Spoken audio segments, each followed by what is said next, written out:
আসসালামু আলাইকুম। আমি যখন বলছিলাম যে আমি পেজে ভিডিও আপলোড দিব না বা কিছু করব না, হ্যাঁ আমি আমার কথা রাখতাম, আমি ভিডিও আপলোড দিতাম না।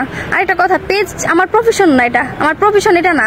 আমি একজন সাংসারিক মেয়ে, আমার ভিতরে সাংসারিক সব গুণ আছে, আমার ভিতরে কোনো ইয়া নাই। একজন লোক যা বলছে তাই বিশ্বাস করেন, তার তো পাস্ট আছে, সেও তো পাস্টে সাদিয়া নামক একটা মেয়ের সাথে এরকম করছে, তার পাস্টে তো তার ওয়াইফ ছিল। আপনারা কি জানেন না?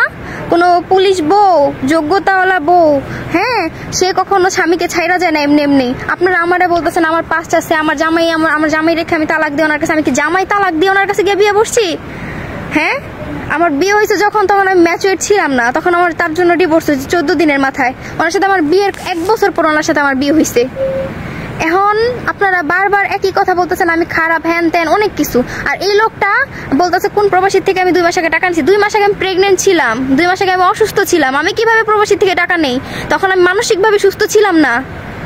মানে বুঝলাম না উনি আমার ছাড়বে, আমার নামে এত খারাপ কিছু বলতেছে কেন? ভাই ছাইরা দিলে দেন, কিন্তু একটা মেয়ের জীবনটা শেষ করেন না। আপনি কি চাইতেছেন যে আমি আত্মহত্যা করে মরে যাই আপনার এই অপবাদ শুন না? হ্যাঁ, আপনি কেন বাড়াবাড়ি করতেছেন ভাই? আমি কি আপনার ফ্যামিলির নামে কোনো খারাপ কথা বলছি? আপনি আমার বাবা মার নামে বলছেন। আমার মা নাকি খারাপ, আমার বোন নাকি খারাপ, আমার বাবা খারাপ, আমার বোনের দুধ কেনার টাকা নাই। মানে আপনি কি চাইতেছেন? একটা মেয়েরে ছাড়বেন, তার জীবনটা শেষ করে দিয়ে ছাড়বেন, তার লাইফটা বরবাদ করে দিবেন, এরকম কোনো কিছু চাইতেছেন?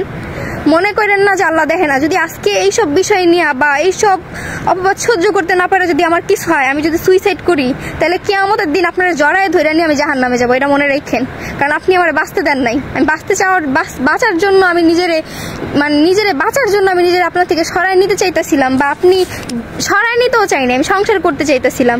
এখন দিয়ে বাড়াবাড়ি করতেছেন, তারপরে চুপ হয়ে গেছি, কোনো কিছু বলবো না বলতে বলতে এখন দিয়ে আপনি চাইতেছেন আমি সব বলি। আমার কাছে রিয়েল ডকুমেন্ট আছে, আপনি ফেক ডকুমেন্ট কেন নিয়ে আসেন? টাকা দিয়ে ওই বেটা করে দিয়ে কেন কথা বলান? রিয়েলি ভাবে ওই লোক প্রমাণ দেখ, ডিরেক্ট লাইভে আসুক, শর্মিলা আমার থেকে টাকা নিছে। ওই লোক কি দেখে নাই যে শর্মিলার বিয়ে হয়েছে, শর্মিলার জামাই আছে? ওই লোক কেন শর্মিলার টাকা দিতে যাবে 20,000 টাকা? কি কারণে দিবে আমি বুঝলাম না। একটা মেয়ের নামে এরকম কেন ছড়াইতেছেন আপনি? আর সবাই আমার খারাপ বলতেছে। বলেন ভাই, খারাপ বলেন, আমার অপরাধ এগুলো হচ্ছে আমার শাস্তি। আমি অন্যায় করছি, আমি পাপ করছি, আমি শাস্তি পাইতাছি। আমি এখন স্ট্রংলি ভাবে দাঁড়াইতে পারতাছি না। এখন আপনি কি চাইতেছেন শর্মিলা নিজের ইচ্ছে কিছু করুক? আর আপনি কিভাবে বোন নামে বদনাম বলেন? আমি তো আপনার লিগেলি এখনো বউ, আপনি আমাকে ডিভোর্স দেন নাই। একটা পুরুষ তার বোন নামে কিভাবে বদনাম বলে? কোন চরিত্রবান পুরুষ কখনো তার বোন নামে বদনাম বলে না। যেহেতু আমি কালকে একটা জিনিস ছাড়ছিলাম আমার হাজবেন্ডের বিষয়ে, সেটা আমি সাথে সাথে ডিলিট করে দিছি। কয়েক মিনিট পরে আমি ডিলিট করে দিছি। কেন ডিলিট করে দিছি? এটা আমার হাজবেন্ডের মান সম্মানের বিষয়। কিন্তু আপনি তো আমার মান সম্মান রাখলেন না। আমি আপনার কেমন বউ যে আপনি আমার মান সম্মান ধরে রাখতে পারলেন না? আপনি আমার বিষয়ে সাক্ষাৎকার দিলেন, আমারও তো বলছে একজন ইউটিউবার, আমারও বলছে আপা ভাবি আপনি আমার সাক্ষাৎকার দেন। আমিও তো পারতাম কোনো ইউটিউবারের কাছে গিয়ে সাক্ষাৎকার দিতে। আমার সাথে 8 মাস যা ঘুরছে, আল্লাহ কখনো আছে না ছাড় দেয় না। আপনি মনে করেন না যে আপনি ছাড় পেয়ে যাবেন। হ্যাঁ, আর যারা শর্মিলার দোষ দেখতেছেন যে শর্মিলা দোষী, একটা সময় আপনারা বুঝতে পারবেন। আজকে হয়তো এই অপবাদ অন্যায় সহ্য করে আমি চুপ হয়ে গেলাম, চুপ হয়ে যাওয়ার পরে একটা সময় তো আসবে। আল্লাহ ছাড় দেয় না, তো আমি তো অতটাও খারাপ না। হ্যাঁ, আমার আগে একটা সমস্যা থাকতেই পারে।